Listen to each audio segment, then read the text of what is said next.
the sweltering jungles of Bến Tre Province, South Vietnam, on January 17, 1960. An event unfolded that would change the very nature of modern warfare and shake the confidence of the most powerful military on Earth. Out of the Myeong Delta villages emerged 5,000 women, moving like ghosts from a forgotten nightmare surrounding fortified positions, armed with nothing more than bamboo poles carved to look like rifles. Inside the bunkers, soldiers trained by American advisors and equipped with millions of dollars in modern weapons abandoned everything in blind terror. They didn't just leave their posts and guns behind. They left their sense of reality. What they had seen wasn't supernatural, but far more unsettling, the beginning of a psychological warfare campaign so advanced and so deeply rooted in primal fear that 6 decades later, the Pentagon still keeps much of it under lock and key, considered too dangerous to reveal. The woman behind this victory would be remembered in American intelligence circles as the single most dangerous figure in Southeast Asia. Veterans who survived refused to even speak her name. While Western history books barely mention her, the story deliberately buried because some weapons are too horrifying to acknowledge. Before diving deeper into Nguyen Thi Dinh and the terror she unleashed on American troops, if you're fascinated by the darkest chapters of military history, the kind governments tried to erase, subscribe to Liturgy of Fear, and hit the bell. Then tell us in the comments what city or state you're listening from. We love knowing where our community of dark history enthusiasts are tuning in across America. What you're about to hear challenges everything you thought you knew about the Vietnam War and explains why some veterans still wake screaming from memories that may not have been dreams at all. The Mekong Delta in 1960 was a maze of waterways. Rice paddies and jungle so thick it seemed designed to devour entire armies. Bến Tre Province, known as the Land of Coconut, stretched across this wild expanse with 800,000 people caught between forces that would tear their lives apart. The humid air pressed like a weight reeking of rot and carrying the metallic edge of fear that had hung over the land since French colonial days. Visibility rarely reached 30 feet, and the jungle seemed alive with malice, blurring the line between civilization and wilderness until it vanished completely. Into this world of shadows and dread, Nguyen Thi Dinh was born on March 15, 1920, the youngest daughter of a peasant family in Luong Hoa Commune. Her childhood unfolded under the brutal precision of French rule, where public executions were staged as lessons and whole villages could disappear overnight. The French understood fear wasn't just about violence, it was about turning terror into atmosphere, letting it soak daily life until escape felt impossible. At 7 years old, Dinh watched French soldiers force her village to witness the drawn-out dismemberment of a suspected revolutionary, the man's screams echoing across the rice fields for hours. What haunted her wasn't the cruelty, but the commander's cold calculation. He studied the villagers, not the victim, noting who looked away, who broke down, who stood frozen. It was her first lesson in psychological warfare. By 16, Dinh had seen enough cruelty to understand that humans under the right condition could commit horrors beyond imagination. But unlike those broken by what they witnessed, she treated it like a study watching fear unfold, with the detachment of a scientist. She saw how trauma spread like a virus, how certain images or sounds bypassed reason and went straight to the primal core of the human mind. The change from farm girl to revolutionary did not come from doctrine, but from a personal wound that hardened into a weapon. And it began in October 1938 when she married Nguyen Van Bish, a charismatic member of the Indo-Chinese Communist Party, only to have everything ripped away the next year. In October 1939, 9 months pregnant Dinh hid as colonial police stormed her home in a pre-dawn raid and beat her husband unconscious, his blood on the floor of the house they had built. 3 days after she gave birth to their son, Nguyen. She was allowed a 15-minute visit through bruised bars where a barely recognizable Nguyen whispered a lesson that would shape her life. They think they understand fear because they can make it, but they do not know how to make it turn back on them like a mirror. Remember this? 6 months later, she learned he had died in Conda prison. His body never returned, and the locals spoke in hushed tones about underground tiger cages. Concrete pits so small a man could only crouch. Iron grates above where guards could humiliate prisoners from above meals of gritty rice and rotting fish sauce that drove men to madness. Stories of inmates who stopped responding to the world, eyes empty of recognition. And it was those stories that seeded some of Dinh's later techniques. In June 1940, when her son was 8 months old, the French arrested her in a deliberate act of cruelty, waiting until she was breastfeeding to tear the child from her arms, while his screams followed her into custody and into 3 years at Barra prison, where she learned with clinical attention the predictable stages by which sensory deprivation and isolation unstitched the human mind. How forced silence could undo one man while recordings of a crying child could undo another. How rumor and anticipation could spread terror with mathematical precision. And she began keeping mental notes and building profiles of psychological vulnerabilities that would become the core of a doctrine focused not on territory or body counts, but on controlling perception, on making enemies see threats everywhere, trust no one, and eventually turn on shadows. A cold calculus that would mark her as both organizer and architect of imposed madness as Vietnam moved from occupation into open revolt. And she, hardened and fed by loss, began organizing women across Bentry, with a mind bent toward weaponizing fear itself. In 1946, she was chosen as part of a 4-person delegation, sent north to meet with Ho Chi Minh himself and plead for weapons and support for the Southern resistance. And when Ho met her, he reportedly said, "This woman understands something our generals do not. That in modern war, the mind is both the ultimate weapon and the ultimate target." He approved her requests, but more importantly, he gave her free rein to develop her theories without interference. The morning of January 17, 1960 began with a silence so unnatural that veterans later recognized it as the calm before something worse than combat. In fortified hamlets across Bentry province, South Vietnamese soldiers guarded their posts, confident in their American-supplied rifles, and training unaware they were about to become unwilling test subjects in one of the most disturbing experiments in the history of war. For months, Dinh had been preparing Operation Mind Spider, a name deliberately planted to be discovered and feed paranoid speculation about webs and entrapment. But her planning ran far deeper than any traditional campaign. She had built intimate psychological profiles of every man in every outpost, collected through an intelligence web of prostitutes, barbers, laundry women, even children who sold fruit at the gates. And these dossiers revealed private terrors which men feared drowning, who had seen their fathers die, who worried about inherited madness. Each fear was catalogued, mapped, and weaponized. At 3 a.m., the darkest hour of the night when human defenses are weakest, the operation began. Soldiers on duty heard strange sounds. Not jungle noises, but something twisted and wrong. Children's laughter played backward at a low pitch that reached deep into the amygdala, stirring primitive panic. And then came the smell, rotting lotus flowers, laced with incense from funeral rites, carried on smoke that moved against the wind. At the Puak Heap outpost, Private Tran Vanem saw them first. His report, written with trembling hands, days later described figures emerging from the mist, not walking normally, but crawling backward, shuffling on their hands, bending joints in ways that no human body should. Their faces were painted white like funeral masks, but their eyes were pits of black as if filled with ink.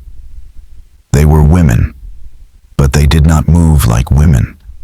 They moved like things mimicking humanity and failing. Hundreds advanced from every direction, their movements impossibly synchronized, without radios, holding what looked like rifles, but with wrong proportions. Bent barrels, weapons that shifted shape in the fog. They attacked not with bullets, but with sound. They spoke in unison, not sentences, but fragments layered together into a wall of noise that erased meaning, but overwhelmed emotion. They spoke in local dialect, with warped tones that made familiar words sound alien. And then they began reciting personal details about the soldiers. Childhood nicknames, their mothers' names, birthmarks hidden under uniforms. Secrets no enemy should know. Lieutenant Nguyen Thi Dinh tried to hold order, shouting for his men to aim, but what followed broke the last fragile thread of discipline. The women mirrored every motion in reverse, as if they were reflections in a broken glass. When a soldier raised his rifle, his counterpart lowered hers. When one stepped forward, her double stepped back. The battlefield had become a nightmare stage, where reality itself refused to behave. It created a scene so unsettling that it looked like reality itself had started to malfunction. The attack unfolded like theater, every detail timed for maximum psychological impact. The women pulled out photographs, hundreds of them, and hurled them toward the fortifications. These weren't random snapshots. Each image was carefully tailored to its target. Soldiers picked up pictures of their own funerals, edited so convincingly they looked authentic. Others showed families at home, but with subtle distortions: a child with too many fingers, a wife's smile stretched too wide, a mother's eyes nothing but black voids. Some were stamped with dates set in the future, suggesting events that hadn't yet occurred. Then came what survivors later called the revelation phase. The women began shouting secrets that should have been impossible to know. They addressed soldiers by name, described dreams from the night before, private conversations, even unsent letters. One woman stood directly in front of the outpost and recited word for word a prayer that Private Nguyen Van Duke had whispered to himself since childhood. A prayer his grandmother had taught him that he had never spoken aloud to anyone.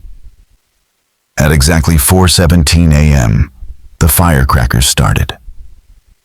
Dinh had chosen that moment because in Vietnamese numerology, the numbers represented death and transformation.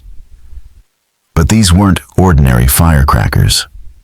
They were laced with chemicals to mimic the sounds of specific weapons: American M16s, Soviet AK-47s, Chinese grenades layered together so that no soldier could tell where the gunfire was coming from, or whether any of it was even real. The smoke was mixed with plant-based hallucinogens, not strong enough to cause full-blown visions, but potent enough to warp peripheral vision, to make shadows crawl and twist on their own. Private Min would later describe the breaking point.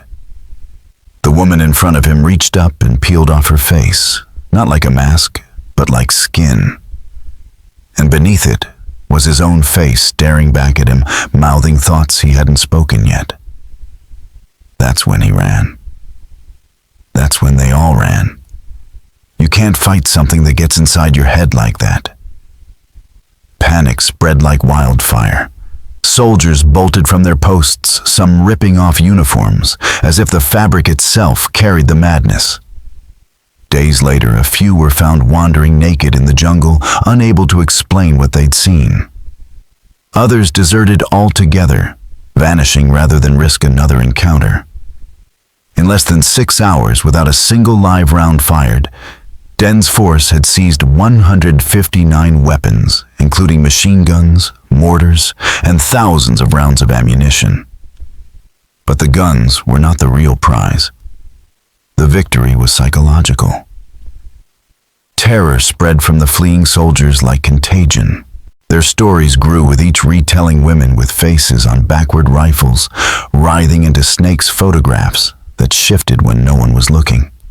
Within days, entire units across the province were reporting nightmares and paranoia. The fear became self-perpetuating. Dinh's troops didn't need to act again. The enemy's own imagination had taken over. In the weeks that followed, South Vietnamese command and their American advisors faced a problem that their training had never prepared them for. Reports from survivors were so bizarre, so far removed from conventional battle, that most were classified and buried immediately. Soldiers who insisted on speaking openly were quietly pulled from duty and diagnosed with stress-induced psychiatric conditions. On January 25, 1960, Lieutenant Colonel James Harrisburg, a decorated officer who had served in World War II in Korea, arrived in Binh Tri Province. His assignment was to investigate what official papers described as an irregular enemy action, utilizing unconventional tactics. What he uncovered would force him to question not only his understanding of warfare, but the very limits of the human mind. His private journal, declassified only in 1995, after his death, offers one of the clearest windows into the American military's dawning realization that they were up against something unlike anything they had ever faced. On January 28, 1960, Harrisburg wrote that he had interviewed a dozen survivors from the Puak Heap outpost. Their accounts, he noted, were consistent in their inconsistency. Each man described something different, yet all spoke of the same suffocating sense that reality itself was coming apart. Private Tran swore he saw his dead grandfather among the attackers. Corporal Nguyen insisted the women spoke backward, yet he somehow understood every word. Sergeant Lai described their rifles as human bones, even though recovered evidence showed they were carved bamboo. Harrisburg concluded these men were not lying. They believed what they saw. Something had tampered with their perception of reality in a way military psychiatrists couldn't explain. On February 2nd, Harrisburg tried to piece the assault back together. Using traditional analysis, it didn't fit. The simultaneous emergence of hundreds of women from multiple directions suggested radio coordination, but no such equipment had been found. Stranger still, the enemy possessed detailed psychological profiles of soldiers. Information that wasn't in any file wasn't known to their officers, and in some cases wasn't even spoken aloud by the soldiers themselves. "How do you gather intelligence?" he wrote on a man's private thoughts. 6 days later, Harrisburg recorded a chilling conversation with a French colonel who had served in Indochina during the 1940s. When Harrisburg described the tactics, the Frenchman went pale. He said he had seen fragments of this before on a smaller scale and called it guerre psychologique totale, total psychological warfare. He warned that the woman behind it, Nguyen Thi, had taken the brutal lessons of French interrogation and not just learned from them, but evolved them.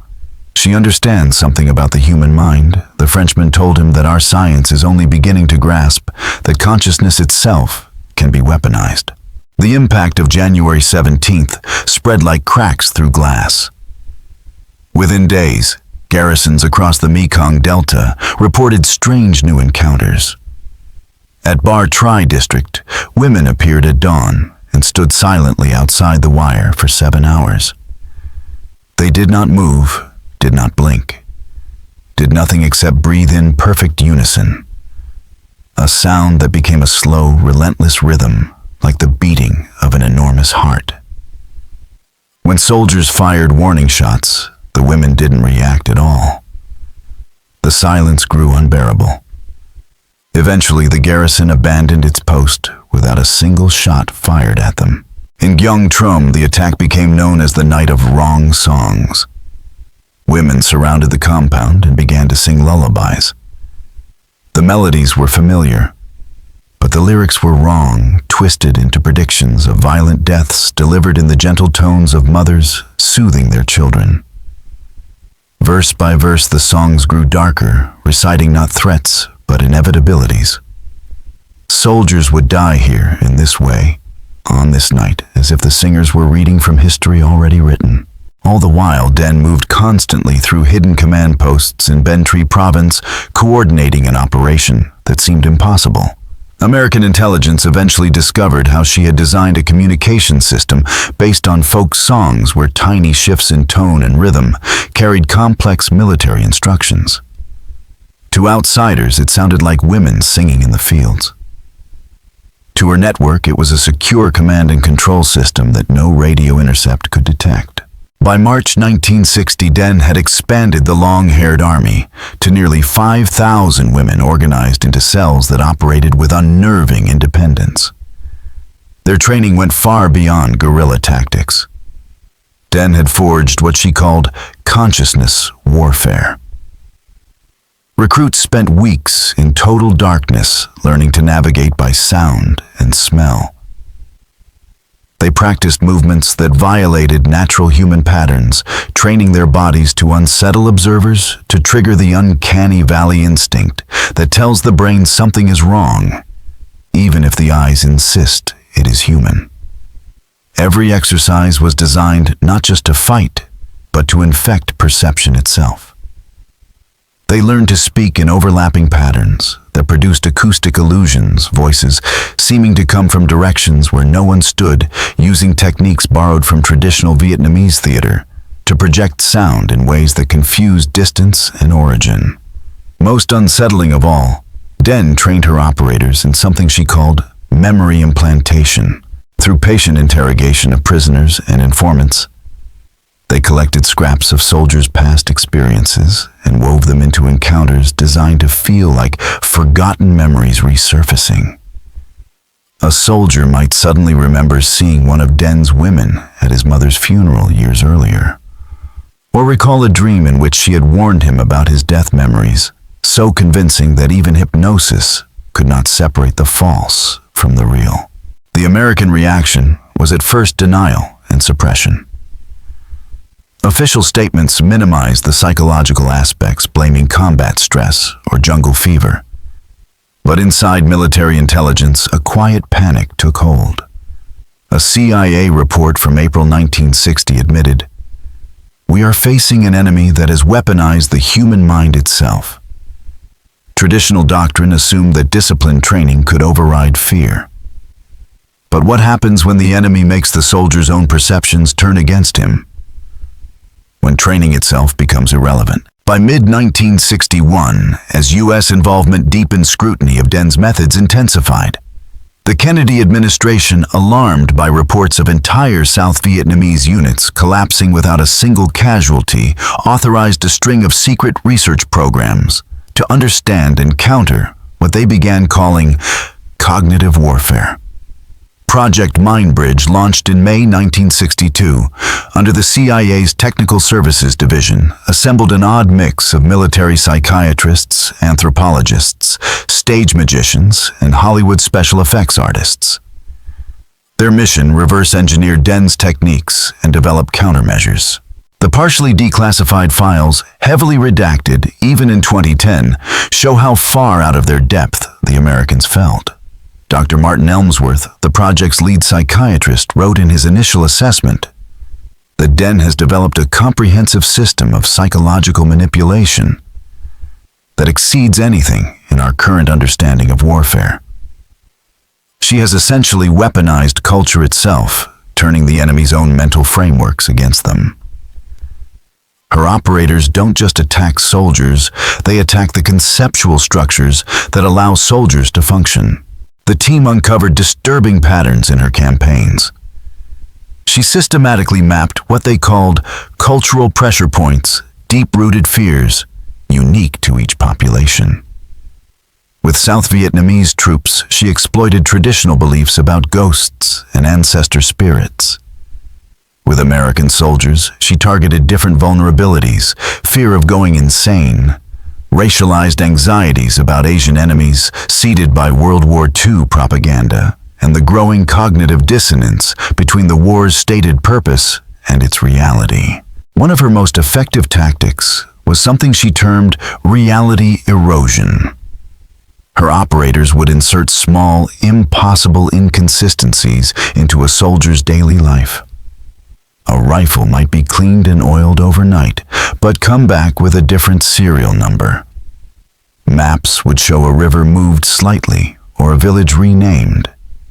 Personal effects would be replaced with near-identical copies bearing subtle differences. The aim was to create a persistent sense that reality itself could not be trusted. Captain Dennis Holbrook, stationed at Cu Chi in 1965, described this in letters to his wife that were later seized by military censors. It started small. Thompson found a photo of his girlfriend in his pocket, but her eyes were a different color. Johnson's lucky coin had the wrong date. We thought someone was playing pranks. Then it got worse. We'd have conversations that no one else remembered. Orders would change, but the written records showed they'd always been different. Men began keeping journals to prove their own memories were real, only to find entries they didn't remember writing. Whole squads started experiencing what military psychiatrists called collective dissociative episodes, shared hallucinations, false memories. Everyone swore were true hours of missing time with no record of what had happened. Medical teams found no evidence of drugs or physical trauma. The soldiers' minds had simply stopped recording reality under the relentless assault. In late 1963, Den escalated with what became known as the Children's Campaign. She recruited kids aged 7 to 12, not as soldiers, but as what she chillingly called innocence weapons. These children appeared near American bases playing games that seemed harmless, but were meticulously designed to trigger deep psychological responses. One common game involved drawing pictures in the dirt.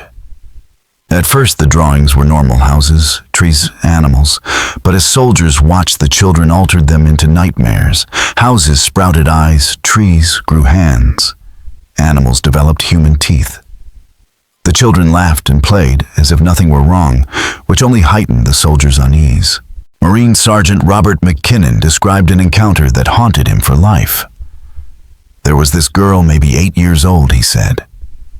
Every day she stood outside our fire base with this doll. The doll looked exactly like my daughter back home. Same dress, same hair, same missing front tooth. She'd make the doll talk, and I swear it was my daughter's voice. It said things only she would know, our jokes, our songs. Then the doll started saying how Daddy was going to die, what his insides would look like, how Mommy would cry at the funeral. The worst part was, she never looked at me.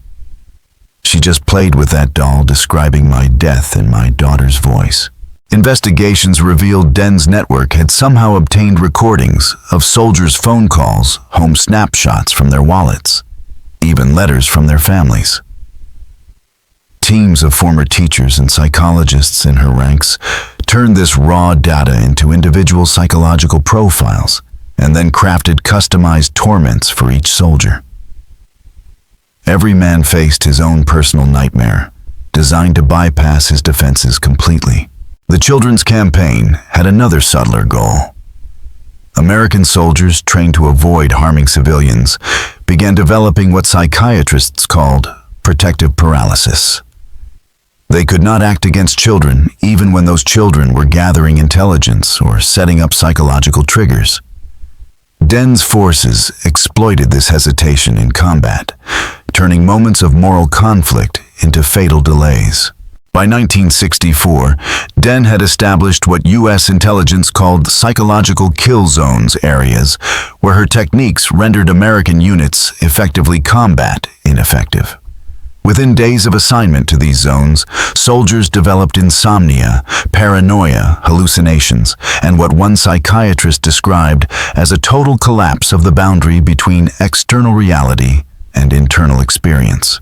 The arrival of regular U.S. combat forces in 1965 marked a new phase. Unlike their South Vietnamese allies, American soldiers lacked a cultural framework for the supernatural elements of Den's tactics. Her answer was to invent an entirely new category of psychological attack tailored to American minds. Operation Mirror Mind, launched in September 1965, targeted the U.S. military's greatest strength, its technological superiority, and turned it into a source of creeping paranoia. Den's operators began leaving strange, sophisticated-looking equipment, where American patrols would find it radios that appeared more advanced than anything in the U.S. arsenal medical devices, with obscure purposes maps showing American positions in impossible detail. In reality, the devices were cobbled together from captured gear and theatrical props, but they were convincing enough to appear plausible. The effect was immediate. Soldiers began to question not only whether they were the superior force, but whether they were even fighting on a battlefield they understood at all. By late 1966, Den had perfected a system so elaborate that even American intelligence analysts couldn't tell where reality stopped and her theater began. Reports flooded Washington about captured devices suggesting Soviet or Chinese super technology. The Pentagon poured millions into analyzing these props radios that seemed to read vital signs, scanners that looked like they could predict troop movements, only to discover later that they were nothing more than mirrors, pressure plates, and battery-powered lights assembled to look plausible. But by then, the seed of doubt had taken root. Soldiers began to believe the enemy could see into their minds. Lieutenant Michael Danforth of the 1st Infantry Division wrote in a letter later classified, "We found this device in a tunnel complex. It looked like some kind of scanner with lights that responded to our presence displays, showing what looked like our vital signs. Tech guys couldn't figure out how it worked. Some said it was reading our thoughts. Others claimed it was predicting our movements. Turns out it was just mirrors and pressure plates with battery-powered lights. But for weeks, we believed the enemy had technology that could see inside our minds." That fear never really went away. Den's rise to deputy commander of the National Liberation Front in 1965 gave her the resources to scale her operations exponentially. She built psychological warfare hamlets, villages disguised as ordinary rural communities, but designed as immersive stages to destabilize enemy forces. Every detail was scripted for maximum effect. In one hamlet near Tain, American troops carried out what they thought was a routine search and found only a single old woman who spoke perfect accent-free English. She claimed to be from Ohio, rattled off details about Cleveland, including recent baseball scores that checked out. She swore she'd lived in the village her whole life, had never set foot in America, and said she learned English from dreams. Medical exams confirmed she was Vietnamese and had never left the country. Yet her impossible knowledge left soldiers rattled. For months afterward, they reported nightmares of familiar people speaking Vietnamese, of hometowns filled with Asian faces, of looking into mirrors and seeing Vietnamese features. The old woman vanished, but similar figures began appearing across the region. Villagers who knew impossible facts, who sang American songs not yet written, who recited details from soldiers' childhoods. At the same time, Den's operators infiltrated the support structures of U.S. bases, not as spies, but as psychological saboteurs, cleaners, cooks, barbers, interpreters, prostitutes, each trained in subtle manipulations. A cleaning woman might arrange items in a soldier's room to spell out a word in Vietnamese that translated to a private fear. A barber might nick a man while shaving him and mention that another soldier died after the same thing happened, planting a false pattern his mind would seize on. Interpreters might mistranslate key phrases to sow paranoia that allies were enemies, that commanders were lying, that the war itself was not what it seemed. Prostitutes whispered the names of wives and girlfriends during intimate moments, even spoke in their voices or appeared to age decades in seconds, showing the soldier the face of his own future widow. Whether by makeup lighting tricks or suggestion, the effect was devastating to morale. By late 1966, Den launched what many consider her masterpiece, Operation Siren's Call. Its target was the trust between American soldiers and their South Vietnamese allies. The operation began with subtle incidents. South Vietnamese troops attached to U.S. units began changing. A cheerful translator turned withdrawn. A reliable scout made repeated navigation errors. A liaison officer forgot English words he had used for years. Medical exams found nothing wrong. The truth uncovered only later was that Dinh's operators were kidnapping these Allied soldiers during routine operations and subjecting them to a mix of sensory deprivation hypnosis and what she called personality fragmentation therapy. They weren't turned into enemy agents that would have been easy to detect, but into walking sources of uncertainty and fear. And just as American intelligence thought it had grasped the depth of her methods, the true horror emerged. The Tet Offensive of January 1968, remembered for its massive coordinated attacks, had in fact been prepared psychologically for months. Starting in September 1967, American bases across South Vietnam reported the dreams. These weren't normal nightmares. They were shared visions experienced simultaneously by men who had never met, containing details that later proved prophetic. The dreams always followed the same pattern. What began as dreams became rehearsals for slaughter. Celebrations turned into massacres. Fireworks shifted into gunfire. Friends' faces peeled away to reveal death beneath. Private First Class. Michael Thornton wrote in his journal on December 15, 1967, "Had the dream again last night." We were celebrating New Year's Vietnamese-style paper dragons, firecrackers, everyone laughing. Even the Vietnamese seemed friendly. Then the dragon's mouth opened, and instead of a man inside, there was nothing, just black, an absence of everything. From that black came bullets, but they weren't bullets. They were words in Vietnamese I somehow understood. They told me things nobody knows, things I've tried to forget. What I did to that girl in Da Nang. What I want to do to Lieutenant Morrison.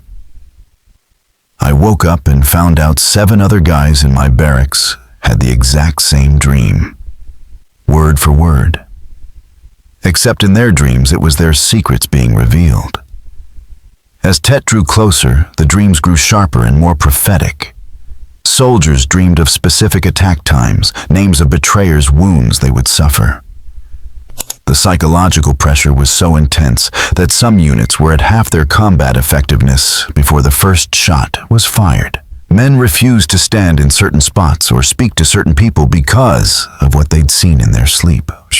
Sarah Blackwood, an Army psychiatrist, theorized Dinh's operators had found a way to induce specific dream states using subsonic frequencies, pheromone triggers, and visual cues planted during the day. But even she admitted it didn't explain how men stationed hundreds of miles apart could experience the same visions with the same details on the same night. Captured documents years later revealed Dinh had been developing what she called collective consciousness infiltration for 2 years. A fusion of Vietnamese meditation practices, modern psychological conditioning, and weaponized folklore. Her operators planted what she termed psychic viruses, ideas that leapt from mind to mind through social contact, growing more vivid and terrifying with every retelling. By January 30th, 1968, the psychological campaign had reached fever pitch. In the days leading up to Tet Dinh's network executed what they called the Revelation Protocol. Trusted South Vietnamese allies began revealing impossible knowledge battle plans, not yet finalized, personal information that had never been documented. Predictions of future events with uncanny accuracy. Some spoke in the voices of dead comrades. Others switched mid-conversation into flawless American regional accents, talking like homesick GIs from Iowa or Texas, then snapping back with no memory of what they'd said. On the night of January 29th, mere hours before the offensive, thousands of American and South Vietnamese soldiers reported the same phenomenon: absolute silence. Not the normal jungle quiet, but total absence of sound, no insects, no wind, no ambient noise at all. The stillness was so complete men could hear their own blood moving, their own neurons firing. Many reported whispers in Vietnamese, coming from inside their skulls, counting down to something terrible. When the Tet Offensive erupted in the early hours of January 30th, it unfolded like déjà vu, made real. Soldiers who had been dreaming the attack for months found their foreknowledge paralyzing. They second-guessed every move, convinced they were following the script of their nightmares toward a death they couldn't avoid. Lieutenant Colonel James Harrison, defending the U.S. Embassy in Saigon, later testified in closed hearings. "My men weren't fighting the Viet Cong that night. They were fighting their own minds." Private Anderson screamed they'd already died and were just replaying it. Sergeant Williams became convinced some of their own men were enemy soldiers wearing American faces and shot 2 of his squad before being restrained. Corporal Davis sat down in the middle of the firefight and laughed, saying none of it was real, that they were still dreaming. The enemy didn't need to breach the walls. The Americans unraveled from within. The most devastating twist of Tet was what Dinh called the Great Unmasking. Trusted South Vietnamese allies, people who had lived, worked, and fought beside Americans for years, suddenly revealed themselves as long-term psychological operatives. They didn't simply turn their guns on their comrades. They stood in the middle of combat and calmly described in perfect detail every act of manipulation they'd carried out over the years, every paranoid seed they'd planted, every officer they'd been slowly driving insane while documenting the deterioration with clinical precision. Then, as if nothing had happened, they went back to fighting alongside Americans, later claiming no memory of their confessions. These revelations shattered the core trust military operations rely on. Soldiers could no longer tell if their allies were enemies, if their enemies were allies, or if the line between the two had ever truly existed. During the fighting, some soldiers claimed enemy and friendly forces would abruptly swap roles. Viet Cong fighters would suddenly stand beside them, firing at South Vietnamese allies, only to switch back without warning. Whether this actually happened, or was a mass hallucination triggered by months of psychological conditioning, remains unknown.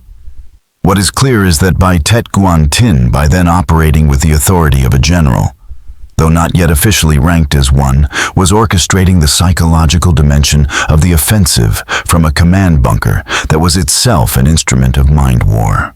Built beneath a Buddhist temple in Bến Tre, the bunker was a maze of subtle disorientation.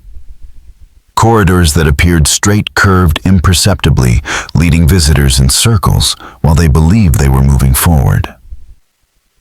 Rooms were constructed with off-kilter angles that created subconscious unease. Incense laced with mild psychoactive compounds enhanced suggestibility. Subordinates later reported that Dinh seemed to exist in multiple places at once, seen in one chamber, then waiting for them in another before she could possibly have arrived. Some claimed to have entire conversations with her that she later denied, while others found written orders in her hand that she swore she hadn't written. Whether by doubles drugs or sheer manipulation, she had turned herself into a figure who appeared to transcend human limits. On February 2nd, as the first phase of Tet wound down and issued what became known as the Prophecy, a series of broadcasts played through hidden speakers in areas where American forces were concentrated. It described in chilling detail the eventual U.S. withdrawal, the fall of Saigon, and specific events that wouldn't occur for years. At the time, it sounded like propaganda. In retrospect, its accuracy was so precise that some analysts speculated Dinh had implanted post-hypnotic suggestions in key military and political figures, shaping decisions long after the war. In April 1974, she was officially promoted to Major General, the first woman in Vietnamese history to hold the rank, but by then her psychological warfare had already achieved its ultimate goal. The Paris Peace Accords of 1973 and the fall of Saigon in 1975, according to captured documents, were not merely strategic victories, but the culmination of a plan she had scripted years before. Den had spent her final years of the war not fighting battles but planting seed memories, psychological triggers intended to influence American decisions and public opinion long after the fighting ended. Veterans returning home carried these seeds with them, spreading a contagion of doubt and fear into American culture.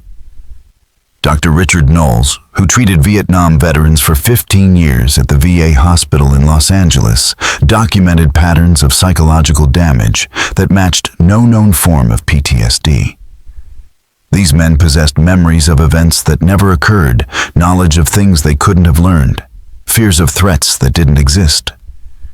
They drew symbols they'd never seen before, spoke Vietnamese phrases they didn't know, and described in perfect detail places they had never been.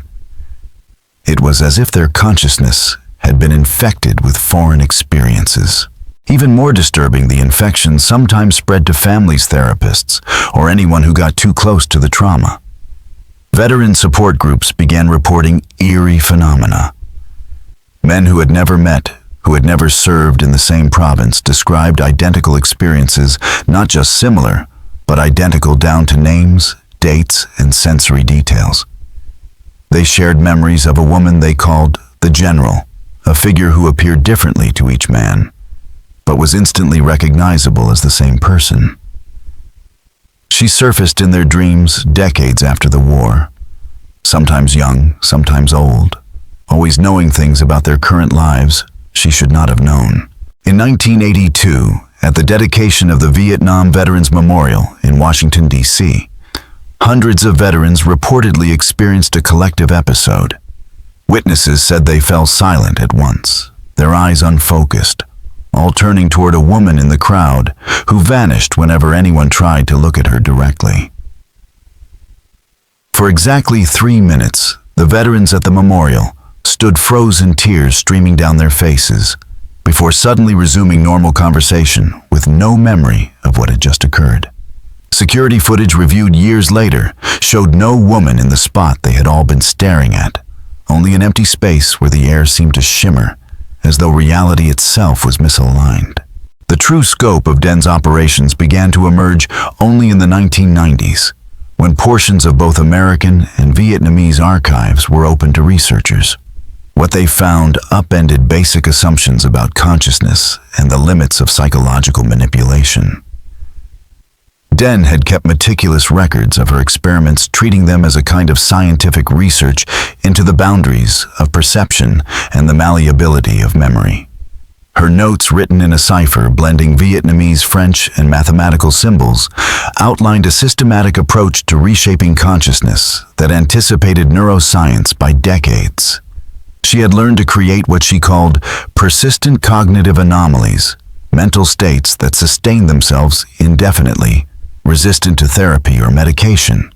She had discovered ways to link multiple minds together, to create shared experiences across time and space, and to implant memories that would lie dormant for years or decades until triggered by a precise stimulus. One entry dated March 15, 1969. Her 49th birthday captured her philosophy. The Americans believe warfare is about destroying the enemy's body or breaking their will. They don't understand that consciousness itself can be transformed into a weapon that continues firing long after the war ends. Every soldier who returns home carries with them a piece of the battlefield, not in their memories, but in the structure of their consciousness. They will spread what they've experienced like a virus, infecting their society with doubt, fear, and the knowledge that reality itself is negotiable. This is our true victory, not the liberation of the South, but the liberation of the human mind from the illusion of fixed reality. When Den died on August 26, 1992, her funeral drew thousands, including many of the women of the long-haired army. These aging warriors told stories, never officially documented operations, so dangerous even Den had refused to record them. They spoke of techniques that could permanently fragment a person's sense of self, of memories so vivid they overwrote real ones of reaching across time to affect events that had already happened or had yet to occur. One of her former operators, Madame Tran Thi Han, gave a final interview before her death in 2010. The general taught us that the mind exists in more dimensions than the body. What you call psychological warfare was just the surface. We learned to fight in places that don't have names against enemies who didn't know they were enemies, using weapons that weren't weapons until they were fired. Some of the American soldiers we fought are still fighting us now 30 years after the war ended in battles that happen in their sleep in the spaces between their thoughts. They will never be free because freedom itself has become their prison. Today, the Pentagon maintains a classified file on Nguyen Thi, sealed until at least 2075, with provisions for indefinite extension. According to those who have glimpsed it, the file contains more than intelligence.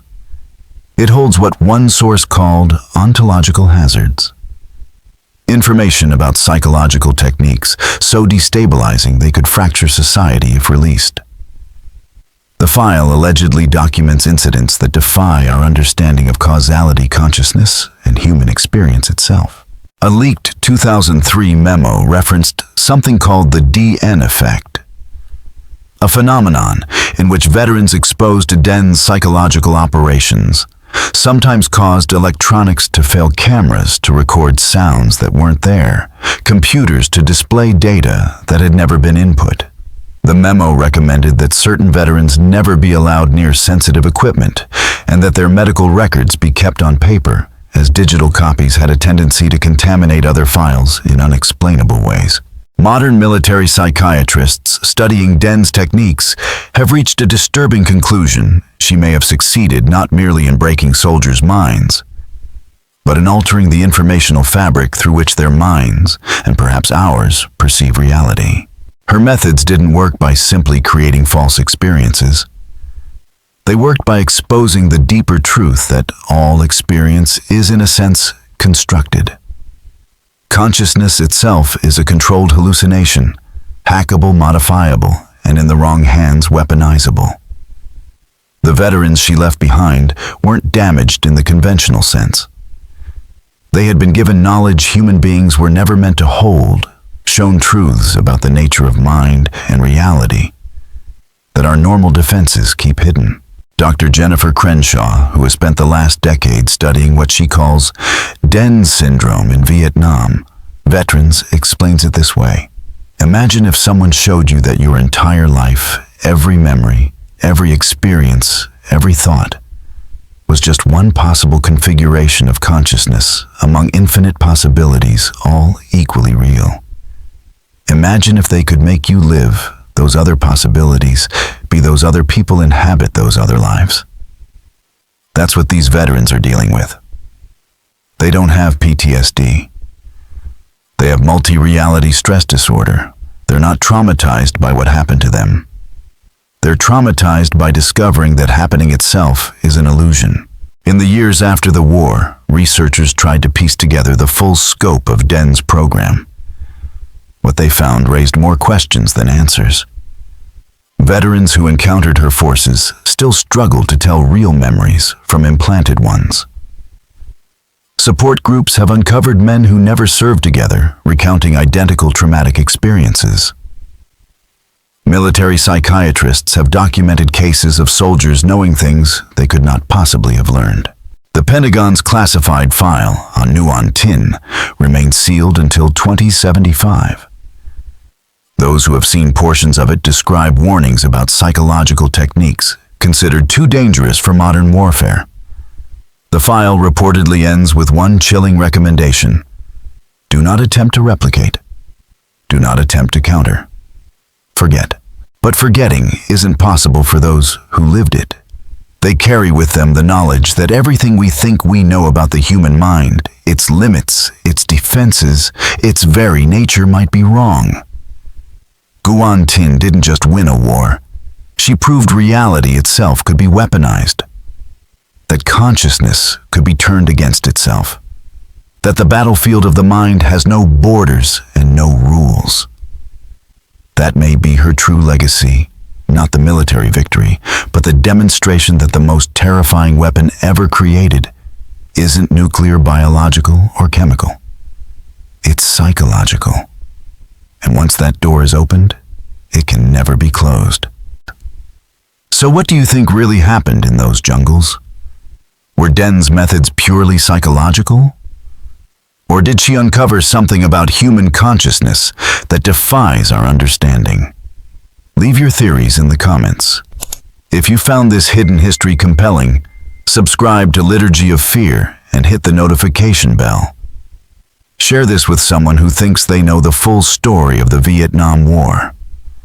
Until next time, remember the most terrifying battles are the ones fought in the mind.